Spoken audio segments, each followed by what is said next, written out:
Olá, eu sou a Ana e hoje vou falar sobre o livro Aprender a Orar, um guia para todos, do padre James Martin. Este é o livro. Eu, a partir de agora, vou começar a usar uma câmera diferente e eu acho que ela foca de forma diferente também, o que é espetacular, porque é onde eu tenho menos dificuldade, eu domino completamente o foco, mas pronto. Deixa eu ver se dá, se eu fizer assim, ok. Portanto, o nome do padre, James Martin, SJ. SJ é uma sigla que eu penso, eu não sei se é em latim que estão as palavras, mas é Companhia de Jesus, quer dizer Companhia de Jesus ou Jesuítas, portanto uma ordem religiosa que foi fundada por Santo Inácio de Loyola em 1534. Vou ler aqui a bio do padre, portanto está aqui a fotografia, ele é um padre americano. E eu vou ler aqui a biografia, portanto, a nota biográfica é muito pequenina. James Martin é jesuíta e editor-geral da revista América. Depois de se ter licenciado na Escola de Negócios da Universidade da Pensilvânia, James Martin trabalhou durante 6 anos em finanças, antes de entrar na Companhia de Jesus e cursar Filosofia e Teologia. Exerceu apostolado nos Estados Unidos da América, Jamaica e Quénia, entre as populações mais desfavorecidas, em particular com reclusos e refugiados políticos. Dotado contador de histórias, é autor de best-sellers galardoados e traduzidos em 9 idiomas, além de presença frequente em universidades e meios de comunicação de larga audiência. Em Portugal, a Paulinas Editora publicou das suas obras Torna-te Aquilo que És, da imitação à autenticidade, de 2009, Jesus, um encontro passo a passo, de 2015, e Em Todos os Tempos, por Todas as Razões, Rezar é Como Respirar, de 2019. Este livro em particular é da editora Paulinas, é de 2021, a edição é de 2021 e o próprio livro foi escrito ou lançado nos Estados Unidos em 2021. Eu estou a dizer nos Estados Unidos porque ele é americano, mas há de ter sido, não é? HarperCollins Publishers. Sim, deve ter sido. Enfim, pormenores. No final do livro encontramos o índice, que como dá para ver é bastante extenso.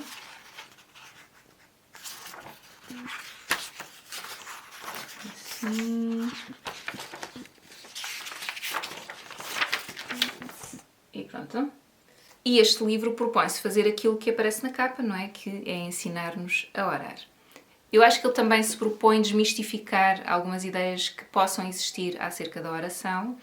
Ele dá muitas referências durante todo o livro, porque vai citando imensas fontes, outros autores que têm pontos de vista um pouco diferentes acerca da oração, outros que ele cita porque concorda ou já usou, ou usa ainda na sua, enfim, carreira eclesiástica.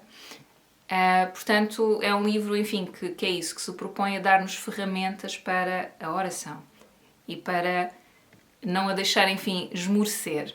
Volta e meia eu compro livros de espiritualidade, normalmente estão focados ou no cristianismo ou no budismo ou no zen budismo, costumam ser essas duas vertentes que eu exploro. Eu pessoalmente sou cristã, católica, mas gosto assim de ir visitando outras religiões e neste momento tenho-me focado sobretudo no zen budismo e desde que descobri a comunidade budista de Plum Village, acho-os muito inspiradores e então tenho focado sobretudo nos escritos do Thich Nhat Hanh, que foi quem fundou essa comunidade.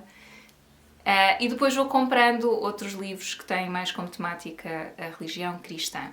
Este sobre a oração é porque sinto uma lacuna na minha vida, eu não estou em nenhuma comunidade e acho que isso tem desvantagens, mas também tem outras vantagens. Porque não fica assim muito fechada. E este livro dá muitas pistas. Eu às vezes quando compro estes livros, depois ou não gosto ou acho-os muito... É isso, um bocado exclusivos, um bocado fechados e tal. E este não, este gostei bastante. Acho que é um bom manual de referência para quem está a começar, para quem não está a começar. Acho que é muito inspirador e dá muitas notas e muitas ideias de como revitalizar uma vida de oração. Lá está, para quem já está nessa vida há muito tempo. E então, como achei útil, verdadeiramente, resolvi falar dele aqui. Pronto, então. O livro é muito vasto, acho que já disse isso. Portanto, ele é bastante longo. Ele, para além das orações de que eu já vou falar, em particular, muito concretas e específicas, ele depois fala muito sobre outras questões que talvez sejam um pouco mais vagas, da experiência da oração para ele, para outras pessoas, da visão dele da espiritualidade e de Deus e de como é que nós podemos encontrar Deus em nós, no mundo, no outro, etc. Então eu acho que acaba por ser um livro muito vasto por causa disso. Se fosse só um manual de instruções para a oração em que nos dava várias ideias de oração, que é o que ele faz aqui também, seria muito mais pequenino do que isto.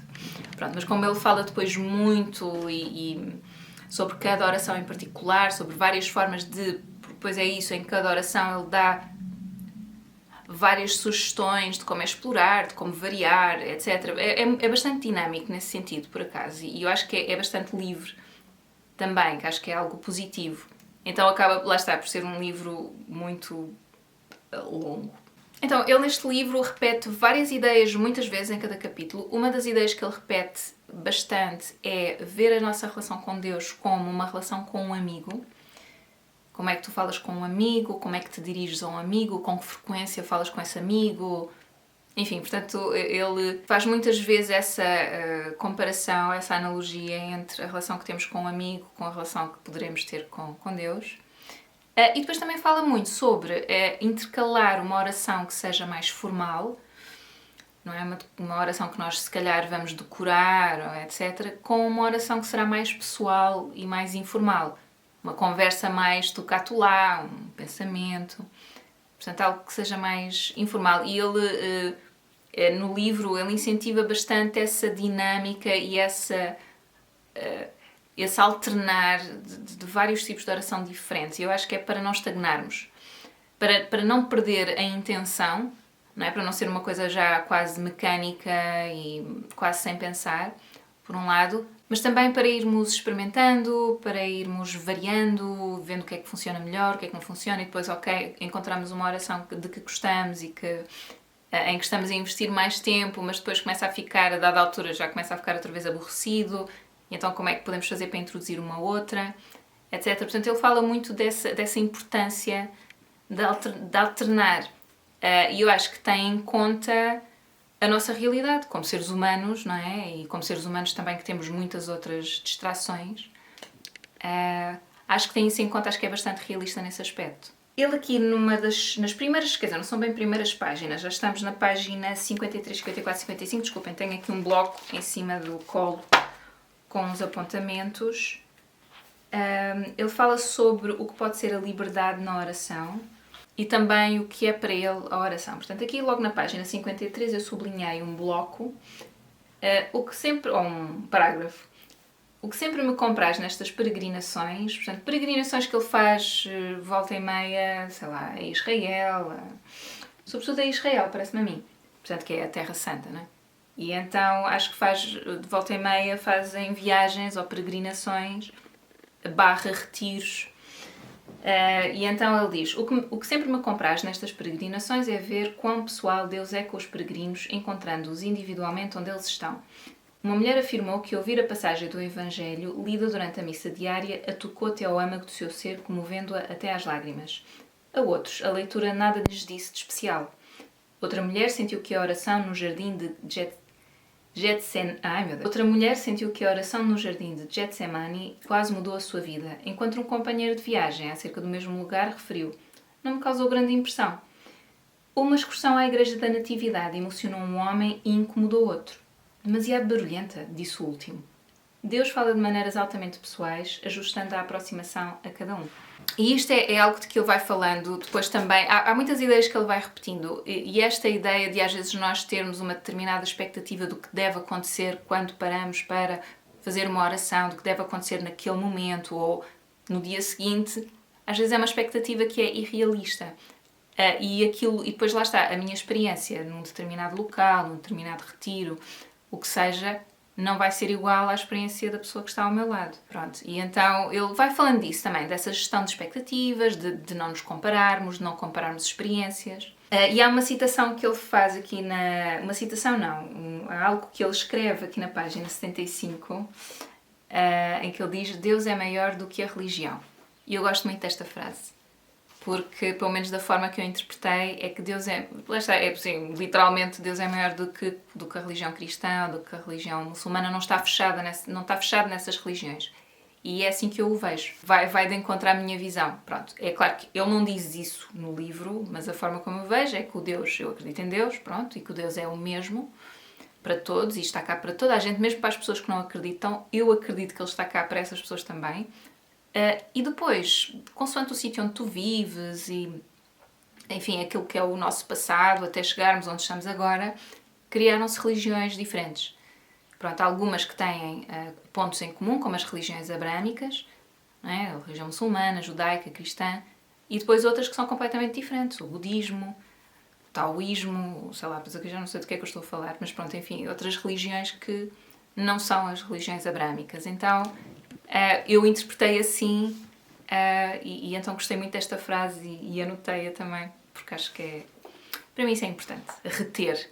Então, as orações de que ele fala, eu vou já falar, eu fiz aqui uma folhinha que seja fácil de consultar, porque isso foi uma coisa que eu senti falta neste livro, que é, por ser um livro muito extenso e depois em cada capítulo, mesmo nos capítulos das orações, começar a falar, enfim, não é divagar, porque os exemplos que ele dá dos vários retiros que dirigiu, da experiência dele como diretor espiritual, etc., são experiências que estão diretamente relacionadas com as orações de que ele está a falar. Experiências porque as pessoas passaram, diálogos que ele teve com essas pessoas que estava a dirigir ou a orientar, etc. Então, é relevante para o capítulo, mas depois eu senti que as orações se perdiam aqui um bocadinho no meio. Então, não fiz esse trabalho logo, tirei aqui assim, os apontamentos no início, no livro, mas depois estive a sistematizá-los e então passei as orações aqui para uma folhinha mais pequena e mais rápida de consultar. Eu gostava imenso que ele tivesse criado uma adenda ou não é uma adenda, um capítulo só com a sistematização de cada oração. Pronto, acho que teria sido super útil. Uma espécie de manual dentro do manual. Porque eu acho que as histórias que ele conta, apesar de tornarem, lá está, o livro muito denso, são úteis para percebermos as experiências das outras pessoas. Pronto, então, as orações de que ele fala, eu acho que não falhei aqui nenhuma. Corrijam-me se estiver errada. Então, se tiverem lido o livro, claro. Oração de petição. Pedir ajuda a Deus por nós e pelos outros. Portanto, o Pai Nosso acho que é uma boa oração para usar como oração de petição. E podemos, por exemplo, ficar muito tempo no verso o pão nosso de cada dia nos dai hoje. Podemos ficar assim ali bastante tempo a pensar nisso. Portanto, esta é uma oração. O exame cotidiano de Inácio de Loyola. Portanto, Inácio de Loyola foi o fundador da Companhia de Jesus, não é? Dos jesuítas, da ordem religiosa jesuítas.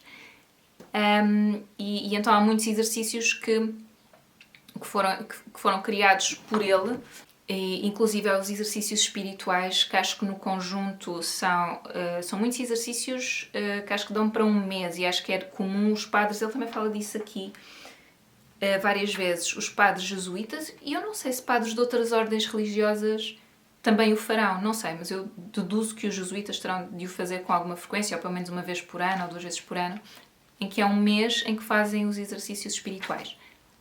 Mas daquilo que eu percebi, agora não sei se me estou a lembrar bem disto, ok? As pessoas podem fazer um retiro, tipo de uma semana, ou de 2 semanas, de exercícios espirituais. Portanto, não sei se há uma condensação, se há uma adaptação, ou se eu li mal, mas eu tenho ideia que li isto e apanhei isto há pouco tempo numa publicação, não foi neste livro.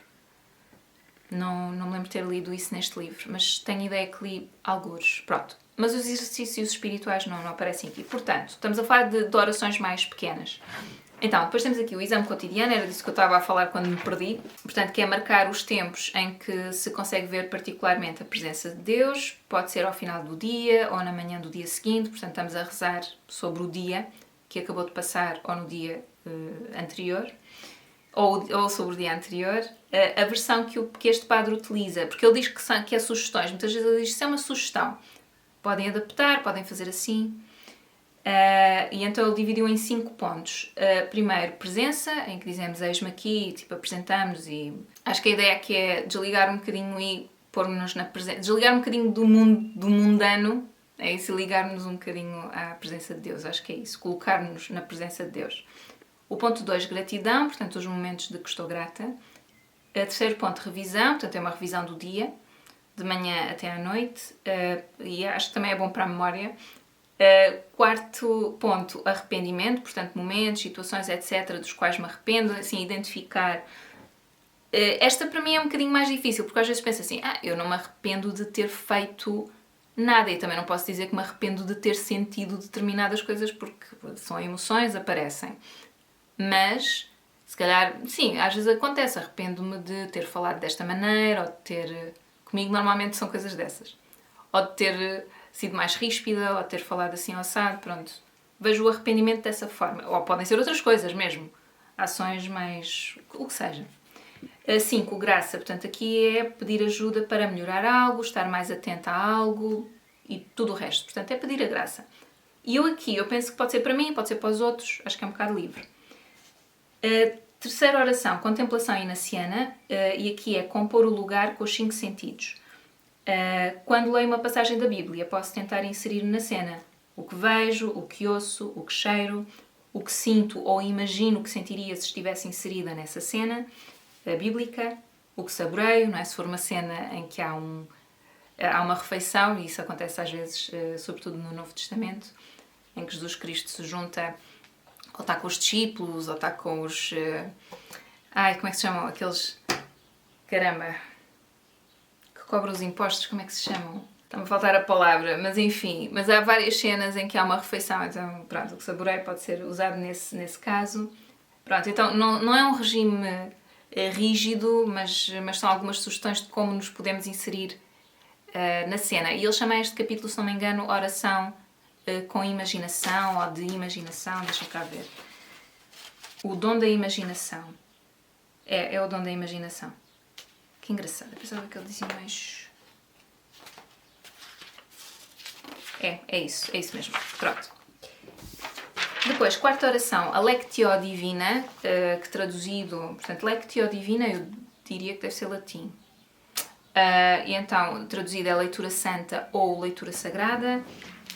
Portanto, a leitura dos textos bíblicos. Para começar a nossa Lectio, lemos a passagem e vemos o que dela compreendemos. E depois ele faz uma sugestão de perguntas que podemos fazer depois de lermos a passagem.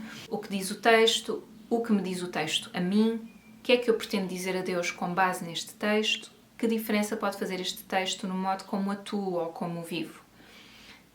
Depois, a quinta oração é a oração de centramento. Orienta-nos para o nosso âmago, onde Deus mora à espera de se encontrar connosco. Tem 4 passos. Primeiro, serenar num minuto ou 2, movendo-nos na fé e no amor para Deus que habita em nós. 2, pegamos numa única e simples palavra e deixamos-la repetir-se no nosso íntimo, pode ser amor, perdão, Deus ou outra. Não nos devemos concentrar no significado da palavra, só ir repetindo. Isto é muito difícil de explicar, eu também tenho muita dificuldade em fazer isso, mas é como umas meditações com o som, em que a ideia não é identificar o som, mas só estar com o som. É difícil de explicar. Terceiro ponto, se nos distrairmos durante a oração, regressar de forma suave à palavra. E depois o quarto ponto, usar vários minutos para terminar, assim para acalmar, para retornar, rezando mentalmente o Pai Nosso. Pronto, isto é uma sugestão de passos que podemos fazer nesta oração. E eu acho que é uma oração que tem muito em comum com a meditação, com algumas meditações que eu faço budistas, ou Zen budismo. Aquela coisa de... E mesmo aquela oração em que temos que nos pôr na presença, que é o exame cotidiano. Sim, portanto, há uma parte em que há virmos para o presente, que no caso da meditação budista é com a respiração. Portanto, concentrar na respiração, tens de ter alguma coisa em que te concentrar, não podes só esperar que fiques muito calma ou muito tranquila. Portanto, há um objeto sempre de meditação, pode ser a respiração, pode ser o som, pode ser uma palavra. E depois, esta coisa de estar com a palavra, mas não estar a pensar no significado, conceitos da palavra, nada, só estar com a palavra.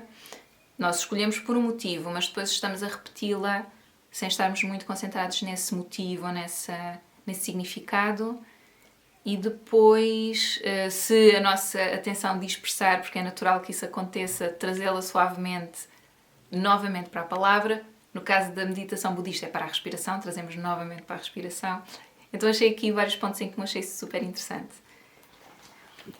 Depois a oração com a natureza, aqui foi um pouco vago ou eu não tirei muitos apontamentos, possível. Deixar que ela nos acalme e convida à oração, e depois pus aqui uma citação de algo que ele escreveu, lugares onde a fronteira entre Deus e a humanidade é fina, portanto em que a fronteira é muito ténue. E eu acho que na natureza é mais fácil sentir isso, sentirmos em ligação com Deus, na natureza.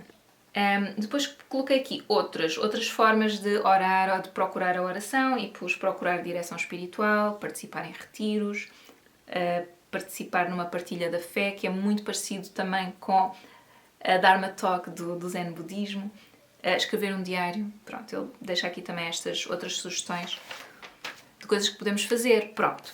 Depois aqui, voltando aos meus apontamentos.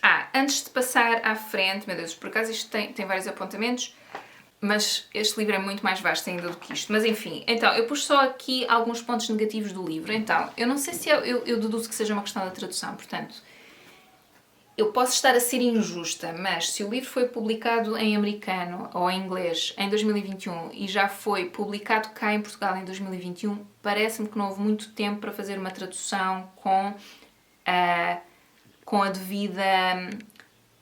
como é que se diz? Não é...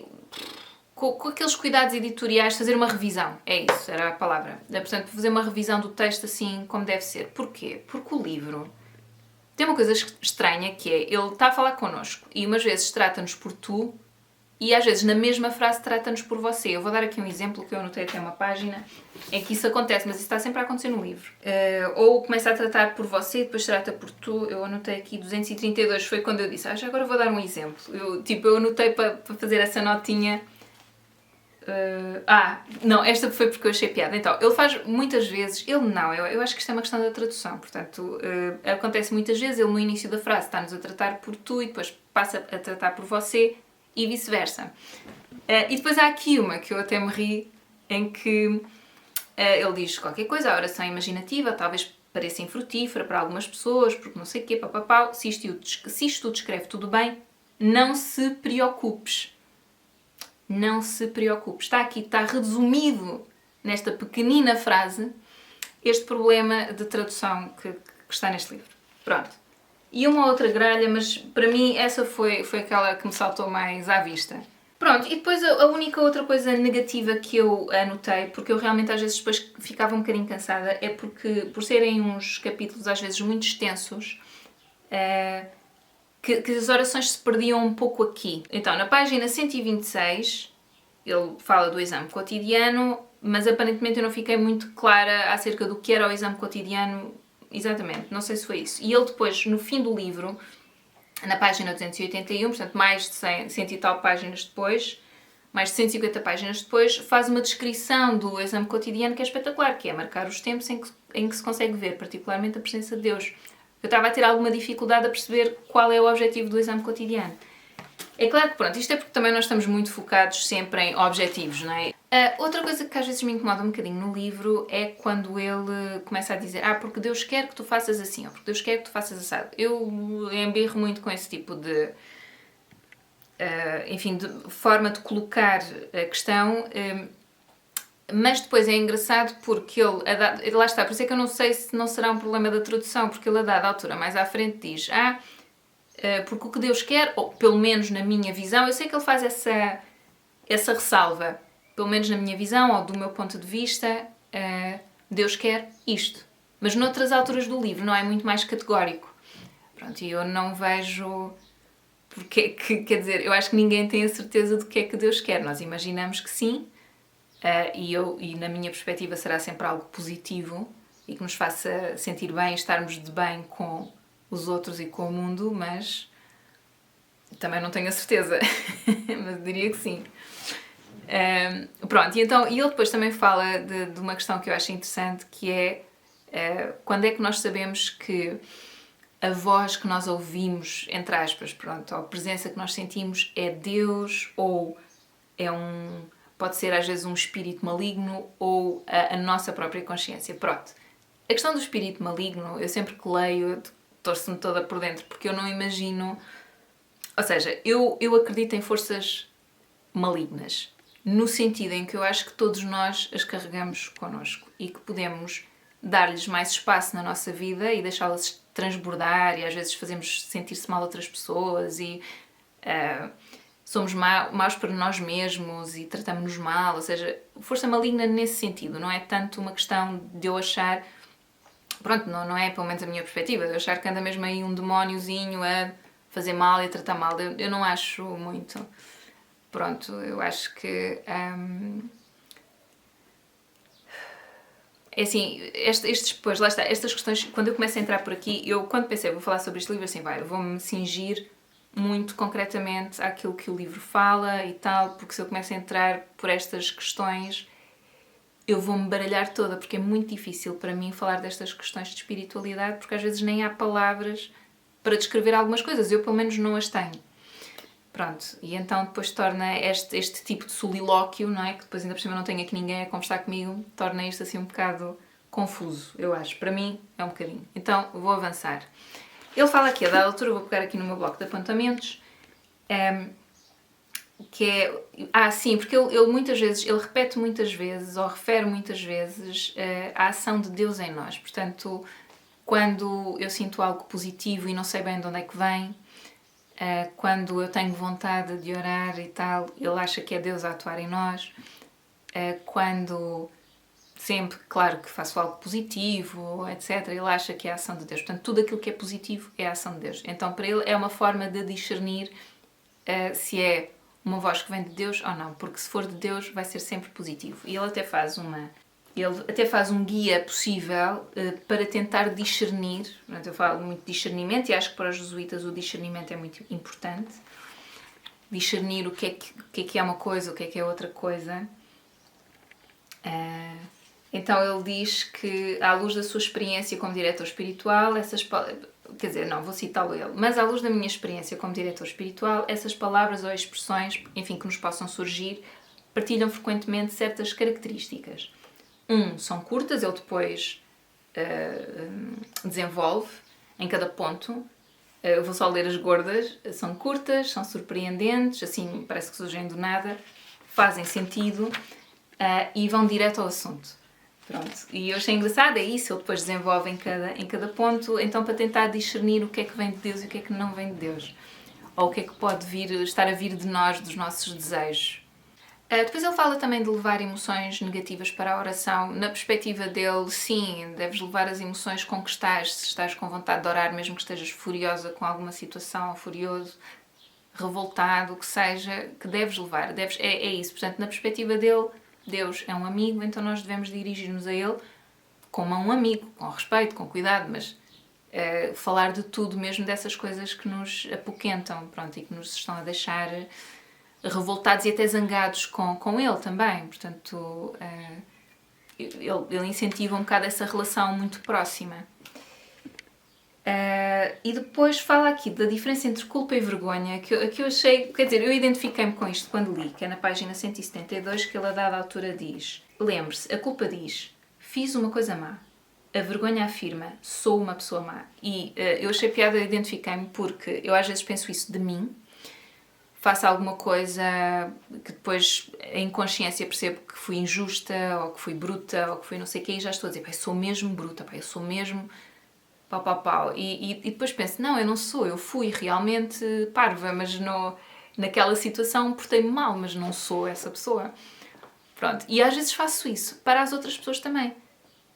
Não é? Crio aquela caixinha e aquela pessoa está naquela caixinha. Portanto, aquela pessoa fez uma determinada coisa e já é aquela determinada coisa. E eu acho que isso é injusto.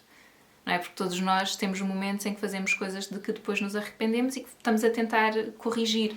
Mas é muito difícil, eu acho, e nesse aspecto... pronto, como eu leio muito sobre estas questões de espiritualidade e tal, e fala-se muito isso, sobretudo no budismo zen, que é esta questão de hábitos. Quando tu tens uma forma habitual de lidar com uma determinada situação, é muito fácil, quer dizer, é muito fácil e às vezes quase imediato cair nessa situação e voltar a fazer as coisas exatamente da mesma forma que tu sempre fizeste. Pronto, e o que o budismo, enfim, incentiva e as orações também tentam incentivar é uma paragem. Uma paragem para respirar, portanto, não se ser reativo. Às vezes, se nós tivermos só uns segundos para pensar, se calhar já não vamos reagir daquela determinada forma. Eu, pessoalmente, sou uma pessoa bastante reativa e às vezes tenho dificuldade em travar-me. Caio muito nesses hábitos que são, no fundo, são maus hábitos, mas são confortáveis, porque já os conheço. Já estou habituada a agir assim ou a fazer assim. Então, às vezes é difícil contrariar essas formas de fazer. E às vezes quando são formas de fazer, sei lá, que os nossos pais já faziam e nós... Esta coisa de nós sermos parecidos com os pais, eu às vezes acho que tem muito mais a ver com... nesta questão dos comportamentos, acho que tem muito mais a ver com a repetição de comportamentos. Nós estamos habituados a ver assim, fomos educados assim, e então estamos a repetir. Acho que temos tendência para fazer isso, não é por mal, para repetir a irritabilidade, se calhar, desta pessoa ou daquela pessoa, e eu vou repeti-la também, porque estou habituada a essa energia e vou... E então depois é muito difícil sair desse hábito. Enfim, desculpem, um à parte, mas identifiquei-me com esta frase que ele pôs aqui. Depois, mais à frente... Acho interessante que ele admita que inicialmente achou alguns rituais piegas e depois estes revelaram-se reconfortantes e até belos. E achei piada porque eu própria sinto isso às vezes, e quando fiz um retiro, foi um retiro de um fim de semana, achei alguns rituais um bocadinho piegas, mas fiz. Eu pensei, eu estou aqui, eu vou respeitar. Quer dizer, se não é nada que está a atentar contra a minha moral e os meus princípios, eu vou fazer, não vou rejeitar só porque me parece foleiro. Pronto, e depois a verdade é que quando tu te entregas e deixas de parte alguns preconceitos, se calhar até têm significado para ti, ou até se revelam, é isso, reconfortantes, até se revelam bonitos. Às vezes não, às vezes saio mesmo a achar que foram piegas e foleiros, mas outras vezes sou surpreendida. Então nesse aspecto lá está, eu acho que se não atentar contra a moral, contra a tua integridade física, psicológica e contra os teus princípios, acho que se pode experimentar, não vejo por que não. E achei piada ele falar nisso. E também porque me lembrei que quando fiz o retiro online com a comunidade do Plum Village, alguns monges e monjas também disseram que quando começaram na sua prática, que também sentiram isso. E eu acho que isso talvez seja só porque é um contraste muito grande daquilo que é a tua relação com os outros e contigo mesma no mundo do dia-a-dia, na vida do dia-a-dia, com as outras pessoas. Se calhar é uma coisa mais agressiva, tem assim um teor mais agressivo, é tudo mais...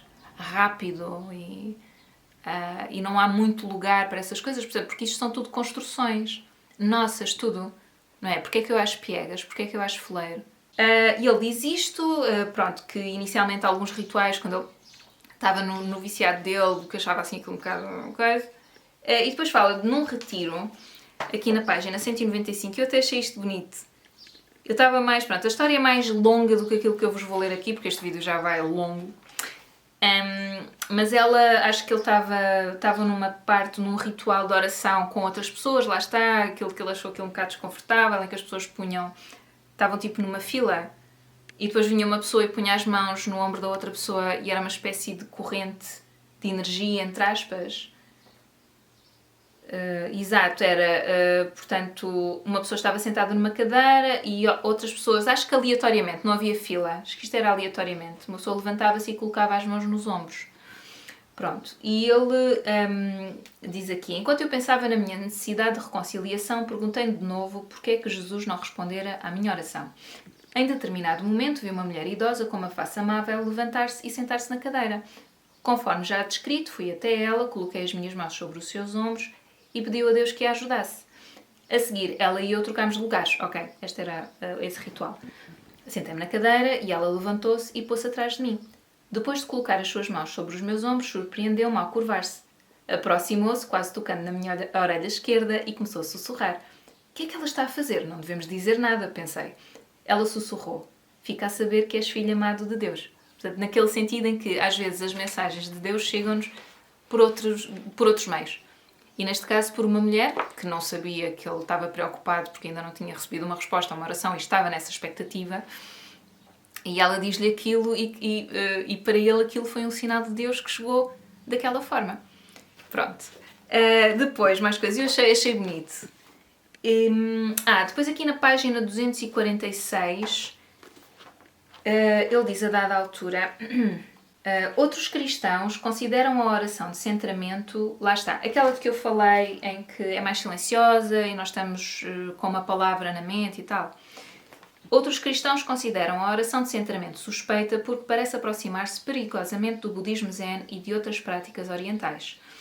A falsa ideia de que os cristãos nada podiam aprender com as espiritualidades orientais era uma grande fonte de frustração para Thomas Merton. Thomas Merton foi um monge terapista americano, eu estou aqui a ler que eu não fixei isto tudo.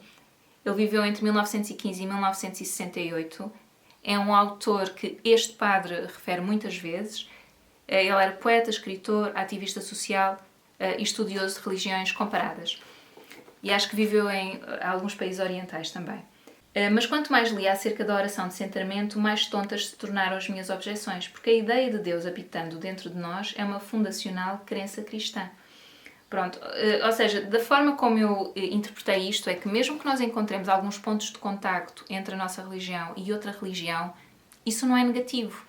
E sim, e se calhar podemos ir buscar algumas práticas da outra religião e trazê-las para a nossa crença. Pronto. Para mim é mais fácil pegar no Zen Budismo, sobretudo na prática de Zen Budismo do Thich Nhat Hanh, porque ele próprio fala sobre isso e fala sobretudo da relação que ele encontra entre a prática budista, Zen budista e a prática cristã. Portanto, fazendo a relação entre essas duas religiões em particular, se bem que ele fala de outras religiões também. Mas ele tem aquele livro, o Buda Vivo, Cristo Vivo, de que eu falei já aqui no canal. Então essa relação é mais fácil para mim. E são práticas que a mim me ajudam, que são em si, podem ser seculares, pelo menos aquelas que eu faço, do Zen Budismo, não falam de Buda, não falam de nada disso. Mesmo que falassem, eu não me importava, porque para mim Buda foi outro homem extraordinário que viveu nesta terra. Não é? Portanto... Não, acho que se Buda e Jesus se encontrassem eram amigos, portanto não vejo qual é o problema também de pensar em Buda, mas por acaso as meditações que eu faço, budistas não costumam falar de Buda. Então são seculares e depois eu é que levo para a minha crença. Pronto, é uma coisa que é isso, é muito pessoal e é muito no ramo da espiritualidade. Eu não tenho assim muitas palavras que consigam explicar esse processo. Depois há aqui na página 244 uma frase que eu achei bonita, que é: o filósofo e teólogo medieval São Tomás de Aquino disse que apenas podemos saber que Deus é, não o que Deus é.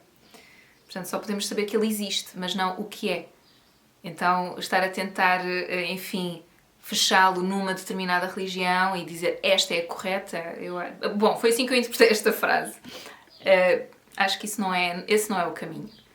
E depois o autor também fala muitas vezes de que não há um caminho correto para orar, e está aqui essa frase também nesta mesma página, 244, um bocadinho mais abaixo. Se estiveres a fazer as coisas com intenção, com respeito, com calma, eu não vejo porque é que alguém te vem dizer não, tens que estar sentado assim, tem que ser assado, tens que dizer estas palavras em particular, tens que...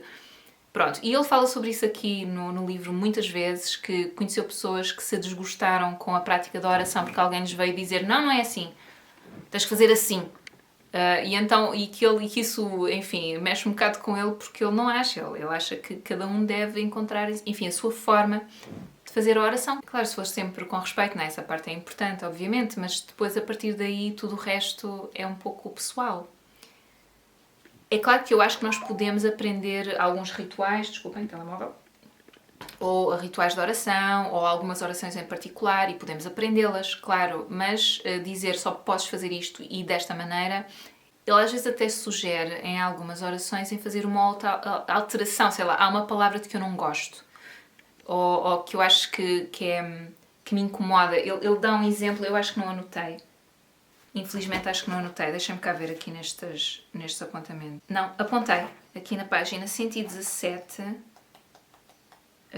queria dar aqui. Outra técnica que ajuda as pessoas a orar com orações comuns é alterar levemente a oração. Uma senhora disse-me que achava a Ave Maria aborrecida, até que deparou com uma nova técnica. Uma das linhas desta oração popular diz: rogai por nós pecadores, agora e na hora da nossa morte. Em vez de usar as palavras nós pecadores, isto é, toda a gente, ela insere os nomes das pessoas que precisam de ajuda. Por exemplo, rogai pela minha mãe, agora e na hora da sua morte. Isto ajudou-a a acalmar e redobrou o seu apreço pela oração. portanto, em vez de estar a focar muito na questão do pecado, não é? De rogai por esta pessoa ou por aquela pessoa que ela sente que está a precisar e por quem está a pedir. Então ele fala mesmo de fazer alterações em orações que são orações já formais ou que já têm aquela construção há muito tempo e que nós rezamos assim já quase de cabeça, sem pensar muito no que estamos a dizer. Ele diz, ok, sim, se vos está a incomodar, se acham mal, etc., podem fazer uma ou outra alteração. E depois estou aqui a ver, como lidar com as distrações. Ok, sim, aqui na página 247 e 248 eu anotei duas citações. Portanto, uma é, a dada altura, até Inácio menciona as distrações. Fui distraído, portanto, isto é uma citação de algum escrito de Santo Inácio de Loyola. Fui distraído por alguém a assobiar, escreveu ele uma vez, mas nem por isso me inquietei. Pronto, e depois há aqui outra citação, que é as distrações, como escreve Keating, devem ser olhadas como o tempo, que temos simplesmente de aceitar. O importante é não lhes prestar atenção. Ou seja, as distrações vão surgir. Ok, e depois, ele diz também a dada altura que parte da vida espiritual é gerir as suas expectativas, e eu acho que o que ele quer dizer com isto, porque ele repete isto algumas vezes, é precisamente isso. É que às vezes quando nós começamos numa vida mais espiritual e descobrimos e começamos a orar, só aqui, sentar um bocadinho na almofada, e começamos a entrar nesta vida de oração e estamos super entusiasmados e é uma coisa nova e não sei o quê, estamos à espera que aconteça alguma coisa. E depois não acontece nada e nós começamos a esmorecer no nosso entusiasmo e se calhar às vezes deixamos de orar. Pronto, e eu acho que a oração como a meditação, e para mim as duas coisas estão muito juntas, estão muito perto uma da outra, são momentos para pararmos, para contemplarmos, para estarmos com Deus, no meu caso que sou cristã, para, criar uma bolha de energia que depois saia para o mundo e que facilita a minha vida também com as outras pessoas e comigo mesma. É muita coisa, é muita coisa. Sempre positiva, mas é muita coisa.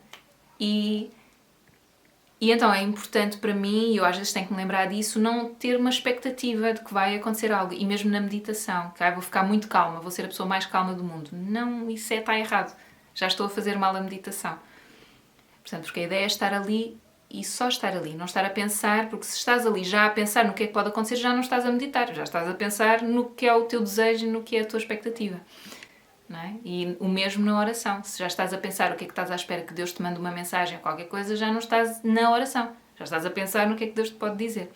Pronto, e então eu achei interessante esta questão, porque acho que é verdade, que temos que gerir um bocado as expectativas. Depois, por último, o efeito comunitário da oração, de que ele fala aqui na página 313. Isto foram coisas que eu sinalizei que são importantes para mim, mas este livro tem muito mais. Aqui na página 313, que é mesmo já para o finzinho, que ele escreve aqui qualquer coisa do género. Como é que é?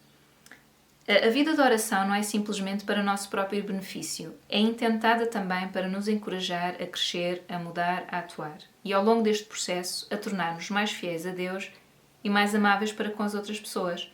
A oração tem um efeito comunitário. E eu acredito nisso.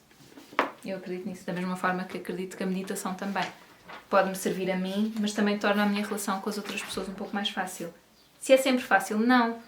Aliás, esta semana para mim, hoje é sábado, dia... contei como foi, feriado dia 11, exato. Ontem foi o dia 10, né? O feriado, então parece que hoje já é domingo, estou assim um bocadinho baralhada ainda. E esta semana que passou, para mim foi um bocadinho triste, porque nesse aspecto, porque eu sinto que falhei muito. Falei mal com uma data de gente, respondi mal, coscovilhei muito, coisas que eram desnecessárias, ou são, porque, é assim, eu sou humana e... eu não me vou privar de vez em quando coscovilhar um bocadinho, se não estou a humilhar ninguém e estou num sítio, enfim, seguro, porque não é? Só que há formas e formas de coscovilhar, pá, e às vezes quando estás mesmo a cortar na casaca de uma pessoa porque é em birras com essa pessoa, isso também não está correto, não é? Porque tu não tens grande base, é só uma embirração. Pronto, embirras com aquela pessoa, tem aqui qualquer coisa, acho que é uma pestana. Embirras com aquela pessoa e pronto, e depois começas a... É uma energia mesmo negativa, sabem? Eu acho que é isso. Eu não sei se vos acontece, é aquela coisa de... Uma coisa é dizer uma coisinha aqui e ali e tal, porque não resistes, pá, não sou perfeita, enfim.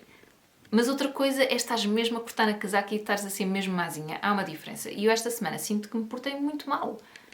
É isso, pronto, já me estou aqui a esticar muito. Portanto, eu, assim, se têm interesse, eu presumo que se viram isto até agora devem ter interesse neste tipo de temática, não é? Portanto, se gostam deste tipo de temática, eu acho que este é um livro precioso. O que eu aconselho é, consoante forem apanhando as orações, não façam como eu, que fui tirando uns apontamentos rápido e só depois é que passei para aqui, foi muito mais difícil. Quando forem apanhando as orações que vos interessam, comecem logo a fazer um rascunho, uma listinha. Pronto.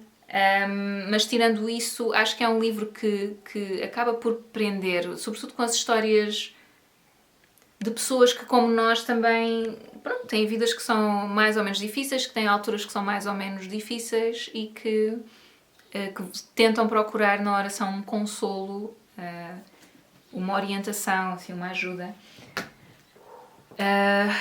Que os ajude a si e que ajude na sua relação também com o mundo. Pronto, é isso, já chega. Espero que tenham gostado deste vídeo. Agora tenho que ir editar isto. Espetacular. Espero que estejam bem. Vou-vos só mostrar aqui o Glitch, que está aqui deitado, muito fofinho, ao pé de mim. Deixa cá ver. Isto tem que virar o... Ai, está aqui.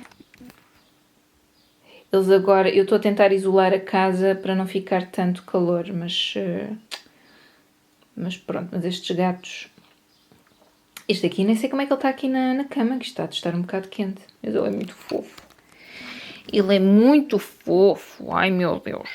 É muito. Por acaso, este gatinho é muito meiguinho. E agora vou-vos mostrar o Smic. O Smic é o mais velho, já está aqui com um ar muito desconfiado. O Smic também é muito fofo, mas é um bocadinho mais agressivo. Não é agressivo, pá. Ele às vezes já é do género, pá, já chega de festinha, já estou farto. E o Glitch não. Ele está aqui à entrada, com esta almofada, com esta camisola que é para deitar fora, já está muito estragada. Do Luís, é para não me esquecer. Eu não sei como é que ele não tem calor. E pronto, e esta é uma escovinha para as botas, porque a nossa rua está toda em obras e chegamos sempre a casa com os sapatos todos sujos. Pronto, é isso, já chega. Eu ponho-me aqui a mostrar os gatos e pronto. Então vá, espero que tenham gostado, espero que estejam bem e até à próxima. Tchau, tchau.